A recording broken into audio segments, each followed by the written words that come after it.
Welcome to the Grand Collaborations, a part of the Grand Podcast.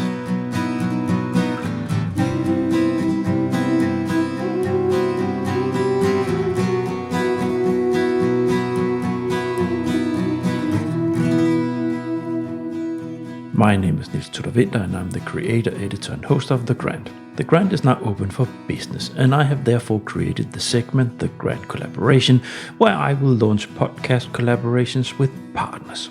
This podcast episode is a collaboration between ENCO Consulting and The Grand.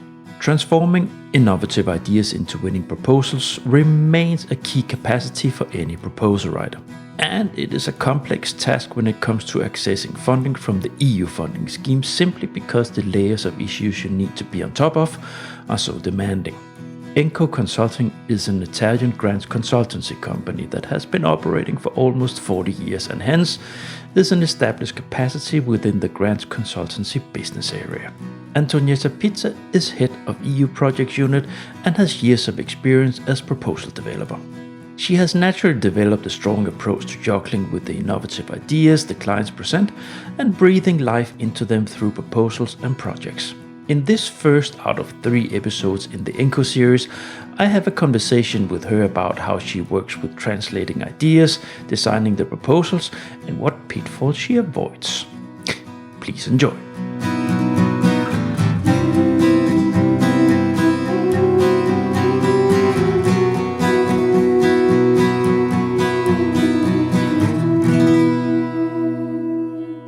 Welcome to the Grand, the EU funding podcast.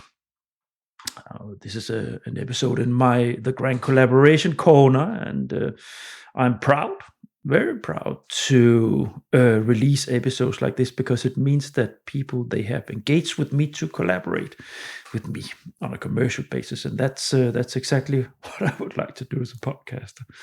Antonietta, welcome. Hello, good afternoon, and thanks for inviting me. No, thank you for engaging with me. I'm very happy for this collaboration, and we will be doing a handful of episodes together. It's very, very nice. Now, before we do anything else or do share about what we're going to talk about, can you please introduce yourself? Sure. I'm a senior project manager, and I lead the European project units here at ENCO. I have a master's degree in international relations, and then I focused my studies on open innovation and intellectual property rights. Here at ENCO, we are a consulting company, and we specialize in European project development. We participate in European projects as members, acting as a project coordinator, but also work package leader of communication, dissemination, exploitation activities, and also sustainability assessment. But we have a department specialized in consultancy. So we support researchers, companies, and in particular SMEs in submitting their project idea.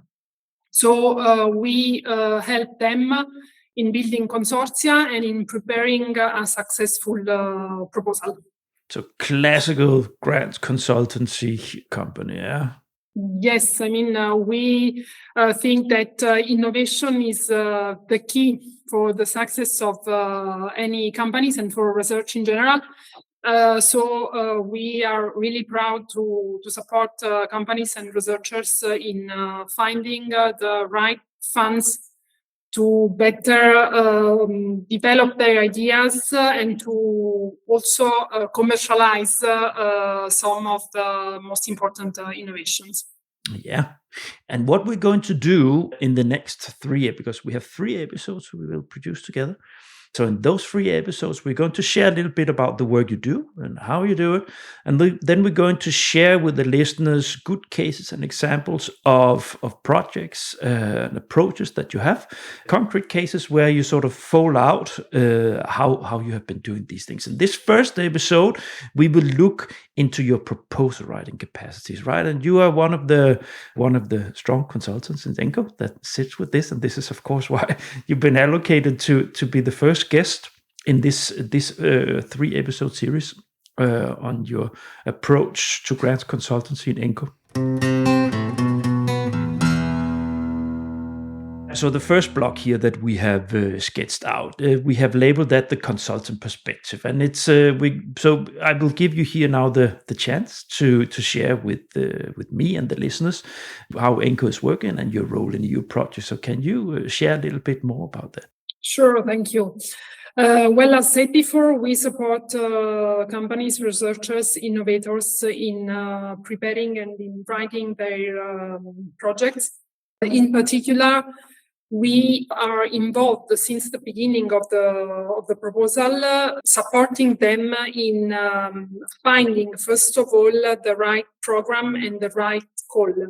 As you know, European funds are really tricky because you have a lot of programs, a lot of deadlines, different templates. So first of all, you need to find the right call that match perfectly with your ideas. Mm-hmm. So what we do, we first of all do a sort of briefing with the potential project coordinator in order to understand in the best way possible what they would like to do, but in particular the innovation they would like to exploit. Then we support them in finding the right call for proposals and also in building a consortia, because it's really important at the end that you have the right idea, you find the right call, but you should have a strong consortium. Having a strong consortium means having the right partner, not the most known in the EU funding schema, but the right partners that have the right expertise. Another important aspect is to cover as much as possible the European landscape. So we try to balance the consortium also in terms of number of countries involved, in particular with a focus on the wider countries. And then we start defining all the activities, because it's true that the idea is important, but then you should create a right work program with the right storytelling, let's say, and key activities that would be really important, not only for the project itself, but for the European industries and research activities. So we support the consortium in creating the right environment to have a strong proposal that could be funded, that has the potential to be funded, but also something that once funded could be useful for the European landscape, and also something that could really happen during the project execution. Yeah. So this is sort of now you sort of painted nicely the consultant perspectives of why you bring in a consultant, right? This is to sort of juggle with all these balls in the air, right? Because it's a multifaceted landscape to step into as a consultant with writing a proposal, and that's what we're going to dig into in the next sections here in a little bit more detail. So you mentioned here ideas and translating ideas, right? So this is our next block where we have a little bit more time to dig into translating the ideas into EU projects, because that is indeed what everybody tries to do, right? This is when you sit down and start this process of developing an innovative idea to make it fit and match with a strategic call from the Commission. This is indeed what everybody wants to do, yeah? To translate what you want to do into something that the evaluators also consider, okay, that's a nice take on what you want to do. So can you share with me how you work with this creative part of it, so to say? Sure, and it's true, it's a creative process. Yeah, very. The added value of having an external consultant supporting the consortium is to translate technical aspects in something that could be clear and understandable for all, in particular for the evaluators, of course, but you should evaluate and write something that has impact from a technical perspective, but in particular, and also from an economic, social, and environmental, and also legal, let's say, because as you know, there are some standards and legal requirements that all the innovation in Europe should follow. Regarding the writing process, so once having built the consortium and defined, let's say, the idea, we start to write the proposal, but with the support of the consortium.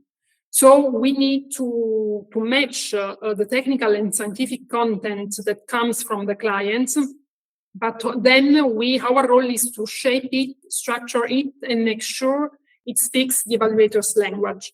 So what we do is to continuously, to do some important calls with the partners, so specific key partners in the consortium, but then also with at consortium level, let's say, because we need to collapse all the information in a consistent proposal that apparently is a complex document where you have different sections asking for several aspects. But as said before, we should avoid inconsistency, and in particular, we should have something that could be clear, understandable, new for the market itself, but also in terms of the activities. So the point is that we should match all the activities with the budget we have, because as you know, we have some budget constraint. So all of what we write and describe should be something of concrete that could generate some benefits during the project execution. So it is really important for us to create an important skeleton, let's say, of the proposal that maps every section of the template, but that can be something of concrete that could create benefits for the consortium itself, but also for the European. Yeah. You already started talking a little bit about further into designing the strong proposal, which elements you have there. So let's just move naturally into the next block here, where because when you sit and do what you do, first you have the creative part. You juggle with, okay, we have the idea. How can we translate into work packages? What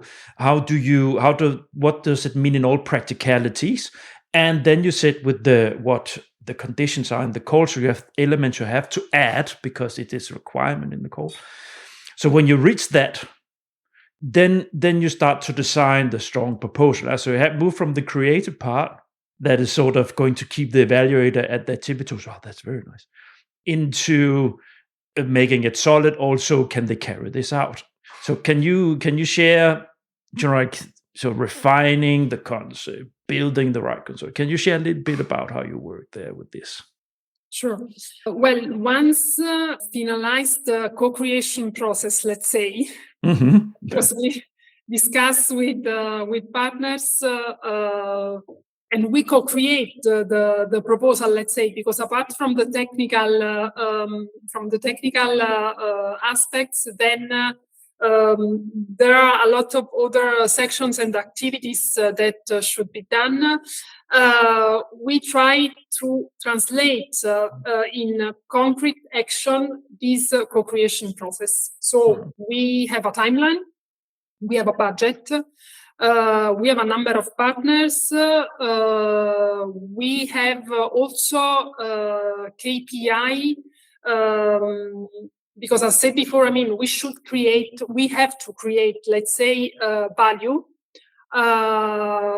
in doing the activities. So we start to understand in concrete what could be really feasible considering timeline, budget, number of partners, number of activities, and KPI we have to reach. Because it is important also to translate the technical activities into activities that could be useful but also understandable for public in general.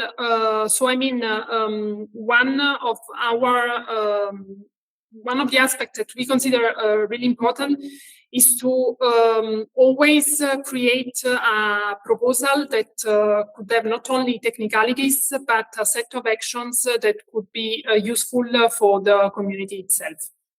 So after this co-creation process, we start to select, the key activities we have to insert in our work program. So we have the list of work packages, and we try to select the most important, but then also to understand if we could collapse some of them in order to maximize the activities and also the impacts. Another important aspect is also to try to understand what happens all around Europe. Mm-hmm. When you have a strong idea, maybe someone else in another country, in another research institute or company is doing more or less, let's say, the same. The idea is innovative, it's true, but somewhere there could be another researcher who is doing more or less the same. So the important aspects is to look what is happening in Europe, but also all over the world in terms of IPR, because it is also important that we have an innovative idea and an innovation that could be commercialized on the market. But it's also important to create synergies with existing networks in order to avoid the overlapping activities. And also to start once, and if the project is selected for funds, to start a sort of co-creation process with existing initiatives. So we do not just focus on our consortium and on our idea, but when writing our proposal, we also think that it is really important to look for what is happening in terms of innovation, but also in terms of existing networks and ongoing projects all around Europe. I've been a grants consultant myself. I've been writing proposals. I've been developing proposal concepts. I've been dragging in partners and so on. How do you work with? So the nobody writes a proposal alone, right? So you might be the coordinator of the proposal process, but it's extremely important to have a close relationship with your clients. Normally, of course, the coordinator of the project is closely. How do you work with them? How do you have sort of a way or approach that you can share how you do this? Well, let's say that we attend a lot of events, networking events, but also conferences and fairs where we meet new people and potential clients. So in some cases, we work with new clients. In other cases, we work with our historical clients. In any case, when we start consultancy agreement, we first of all try to understand the way they work. Yeah, but it's important. It's important. Yeah. How do they work? How do they like to work with you? How do they also function when things are under pressure? Because now you've been folding out. So this is what a grant consultancy process looks like when you write a proposal, right? But what everybody, especially when you're new in this, is surprised by how cacophonic it is. And you need to have a very strong connection with your client that can withstand all the shakes, all the earthquakes that comes through a proposal process, because you do run into this. Yes, exactly. Let's say that in our case,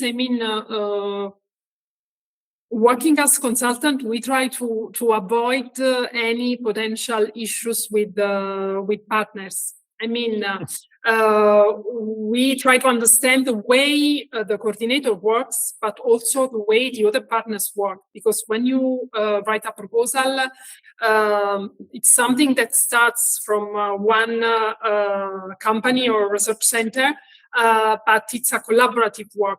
So it is really important that all respect the timelines, all contribute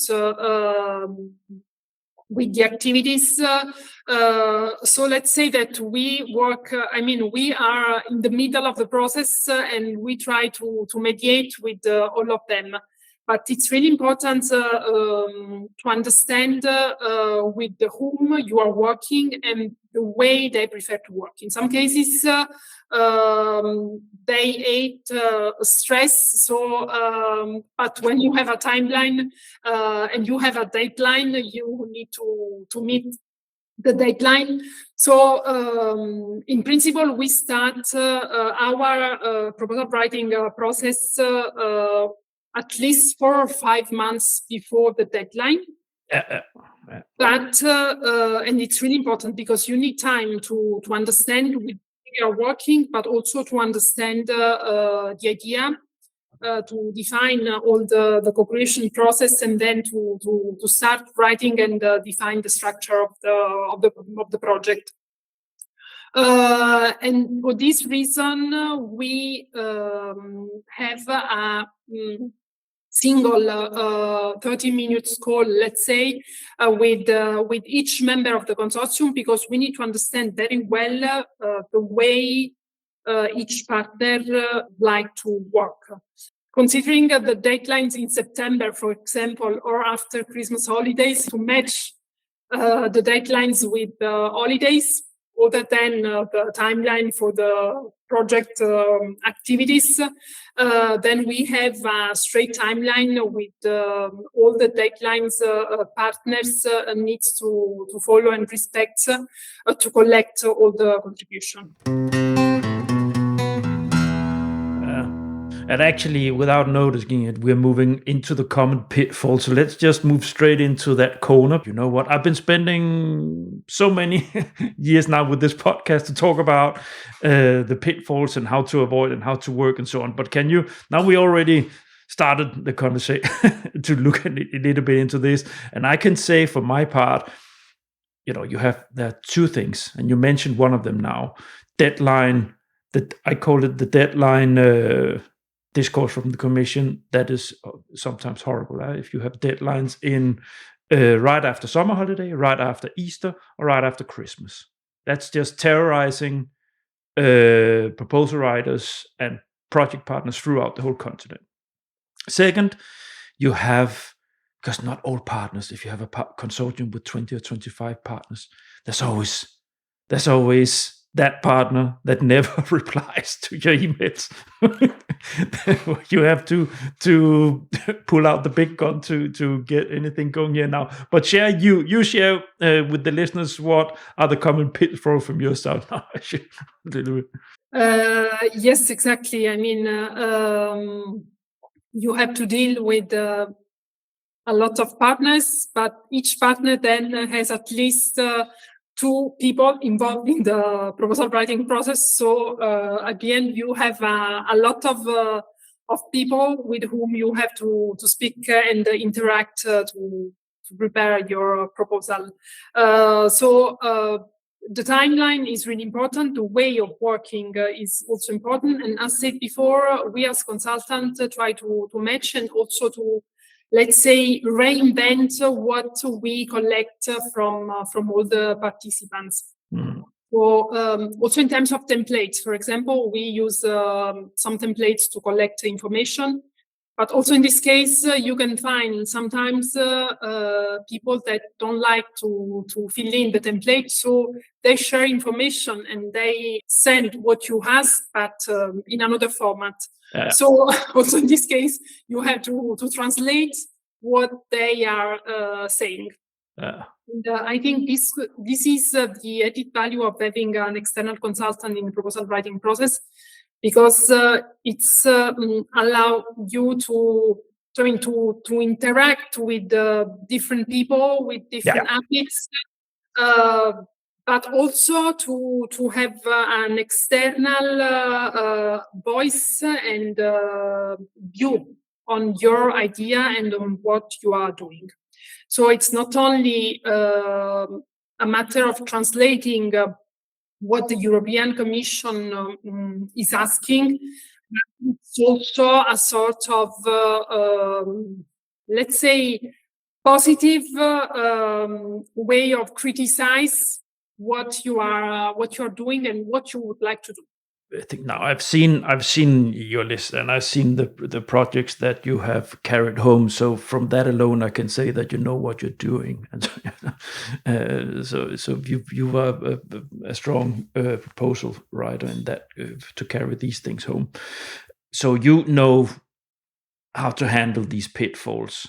One of the most important things, from my experience, and you probably agree because we have it here in the rundown, it's the impact narrative that to keep the nose on the track with that, because it's very easy to fall into the trap of focusing on describing the excellence, the innovation or research idea, and focus on how it is supposed to be carried out, because it can be complex with work packages, who's doing what, and so on and so forth. But the impact is carrying your proposal home to win it. So that because that's what I know it doesn't get more points than the other corners, but you need to balance it just as much as the other corners, because there's a lot of focus on it from the Commission side. And then the second thing, it's so easy to lose track in the proposal process of what actually is in the call text. When you start developing the idea, so when you go from the first process to, it's not a linear process, it's a circular procedure, and but it's a continuous, it's a noodle, so to say. You have to keep coming back. What did they say? What do they say? What do they say? To make sure that the red thread is there. And it's, again, from what you carried home, I can see that you can do this. You know how to do this. Thank you. Yes, you're right. I mean, it's a circle process. You should create at the end impacts for the market, for the society, for the environment. It's not research or innovation itself, but it's something that should create added value for citizens in general. And the secret is to not lose the line, let's say the circle line, and to be concrete. And also, I mean, you have to be innovative, but you should write and create a storytelling that at the end could happen. At the end, you have to follow the structure that you write and you submit. So you should be concrete in terms of numbers, but also in terms of the activities.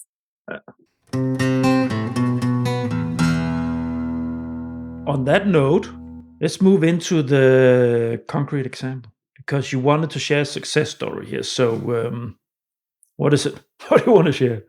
Yes, it's a success story where we acted as a consultant. I'm speaking of LIGNOFUN, which is a CPJU funded project. We worked as external consultant, engaged by the project coordinator, and we support them in defining not only the project idea, but also the consortium and all the documents to submit the proposal. They had a very innovative idea, but also in this case, it was really technical. Very innovative innovation and also technologies to develop innovation. A lot of partners from several European countries. It was during summer holidays. We started, I mean, Excellent. Yeah, because as you know, the deadline on CPJU calls usually are beginning of September. So it was really really difficult also to match and to find a time where all partners were present to have calls, because as you know, we have different holidays periods. It's horrible.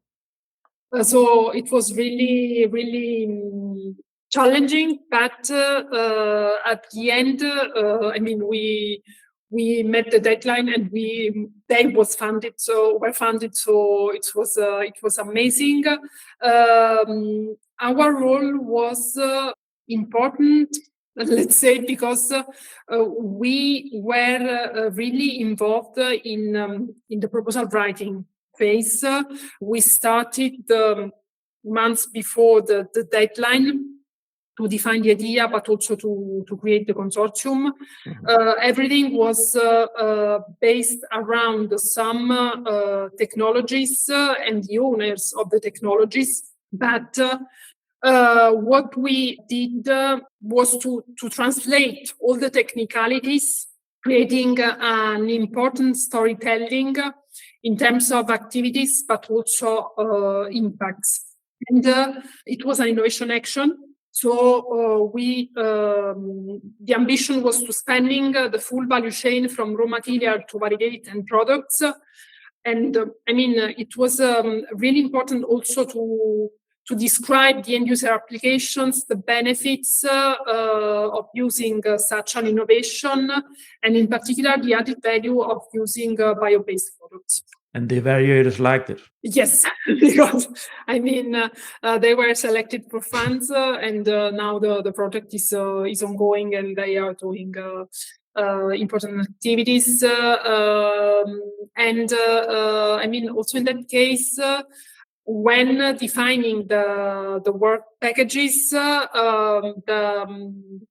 idea was to focus not only on the innovation itself, so on the technical aspects and economic aspects, but also to analyze and understand the environmental impacts, regulatory aspects, but in particular to involve potential end users, because the key of the success when you develop something that could be commercialized is at the end to find consumers. So we started to involve them since the beginning of the project and during the project activities. So also to, let's say, validate what we are developing from a technical point of view. Congratulations. Well done. Thank you. Antonietta, we've done. Yeah. We came to the end. Is there anything you want to share with the listeners before we wound up this episode? Thank you very much. I said before, it has been really a pleasure to speak with you, but also to speak with the community you have, because that you have a very interesting and important community in terms of numbers. Let's say that European funds are competitive, but Europe supports genuine innovation, and we could create impact and added value for the researcher, but also for the economy and for consumers and general public. I suggest to companies, researchers, and innovators to submit, to try to apply to European funding, better if supported by external consultant experts on these matters. The process is complex, it's challenging, but it's really interesting, and it's an important opportunity for SMEs, for startups, for research centers to develop their idea and innovation. Thanks. Now, I'm just gonna land the plane before we say goodbye to the listeners. So, first and foremost, Antonietta, thank you so much. It's been a wonderful conversation. Now, in the episode notes where you listen to a podcast, there will be a link, and that link will guide you to a website of this podcast episode. On that side, there's a resume, and there are links to Antonietta's LinkedIn site. LinkedIn profile, and there are links to the project and to ENCO, not least. So if you are, of course, interested in hearing more about how ENCO work, and if you have if you're interested in hearing how they work as consultants to carry out writing a proposal for you, I encourage you to go to their site, check it out, and reach out to them to have a conversation about how they work and what it is you need support for. If you want to explore what I do, on the same website you can browse around what I do. There are lots of podcast episodes, lots of podcast content on proposal writing, lots of that. So feel free to do that. So that's it. Antonietta, thank you so much. Looking so much forward to hearing more in the next episode about how you work with ENCO. Thank you. Let's say goodbye. Bye. Bye. You have been listening to the Grant Collaborations, a part of the Grant podcast. This podcast episode is a collaboration between ENCO Consulting and the Grant. All episodes in the ENCO series have their own site on the Grant website. You will find the link in the episode site where you listen to your podcast. On the site for this episode, you'll find a link to Antonietta's LinkedIn site, and further you'll find a link to ENCO Consulting. Next episode in the ENCO series will be released in 2 weeks on the 28th of April, where we will zoom in on how ENCO is working with communication dissemination and exploitation. You can look forward to that.